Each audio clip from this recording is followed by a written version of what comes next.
பசி என்னை படைத்தது, உணவு என்னை வளர்த்தது. பசி உணவு மகேந்திரன். பசி மார்க்கம் அது உண்மை மார்க்கம், அது ஆதி மார்க்கம். உங்கள் பிள்ளைங்களுக்கெல்லாம் பசியை பற்றி உண்மையாகவே சொல்கிறேன். எவ்வளோ பேர் தன்னுடைய குழந்தைகள் ஆரோக்கியமாகவும் பூமியில் வாழணுன்னு எவ்வளோ பேர் திங்க் பண்ணுறீங்கன்னு தெரியல. இந்த வீடியோ பார்க்கறத வச்சு நான் கண்டுபிடிப்பேன் எவ்வளோ பேர் எண்ணங்கள் இருக்குன்றது. நான் ஒரு ஆய்வு எடுப்பேன்ல எவ்வளோ பேர் இருக்கிறீங்க. பசங்களுக்கு சின்ன வயசுலேயே சொல்லி கொடுக்குறீங்களா? இந்த வீடியோவை பார்த்துட்டு உங்கள் பிள்ளைங்களுக்கு 1 நிமிஷம் 2 நிமிஷம் டைம் ஒதுக்கி பசி உன்னை வாழ வைக்கும். 5 வயசு குழந்தைக்கு சொல்லிக் கொடுங்க.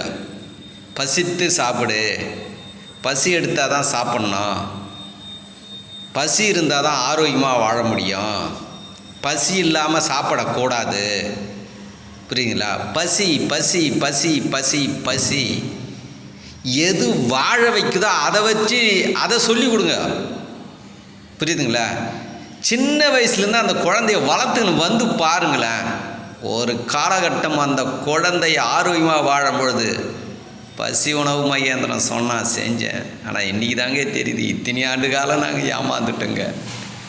என் பிள்ளைகள் பசியை எவ்வளோ இருந்தாலும் பசிக்கும் பொழுது சாப்பிடும் பொழுது பசி எடுத்து தான் சாப்பிடுவாங்க. சாப்பிடும் பொழுது அந்த ஒழுக்கத்தோடு சாப்பிட்றாங்க. அதுக்கு நான் என்ன செஞ்சேன் தெரியுங்களா? சின்ன வயசுலேருந்து என் பிள்ளைகளுக்கு பசி பசி பசி பசிதான் கடவுள் அப்படின்னு நான் கடவுளில் கூட சொல்லிக் கொடுங்க. நீங்கள் பசிதான் கடவுள்னு சொல்லிக் கொடுங்க. புரியுங்களா? சொல்லி கொடுத்து வணச்சேன். ஆனால் அந்த மனுஷன் சொல்லும் போது நாங்களாம் என்னவோ நினைச்சோம். ஆனால் இன்றைக்கி என் பிள்ளைங்களாம் நல்லா வாழுதுங்க. அது ஒரு வழிகாட்டுதலாக இருந்தாங்க. எனக்கு குருகுருன்னெலாம் யாரும் சொல்லக்கூடாது. புரியுதுங்களா? எனக்கு குருன்னெலாம் சொல்லக்கூடாது. நான் ஒரு சிம்பிளானவன். வழிகாட்டுதல் உங்களுக்கு ஒரு வழிகாட்டுகிறேன், அவ்வளோதான். பசியை பற்றி பேசுங்க, பசியை பற்றி சொல்லிக் கொடுங்க. சின்ன வயசுலேருந்து பசி உன்னை வாழ வைக்கும் அப்படின்னு சொல்லிக் கொடுங்க. பசி எடுத்தால் தான் சாப்பிடணும், எல்லாம் சாப்பிடக்கூடாதுன்னு சொல்லிக் கொடுங்க.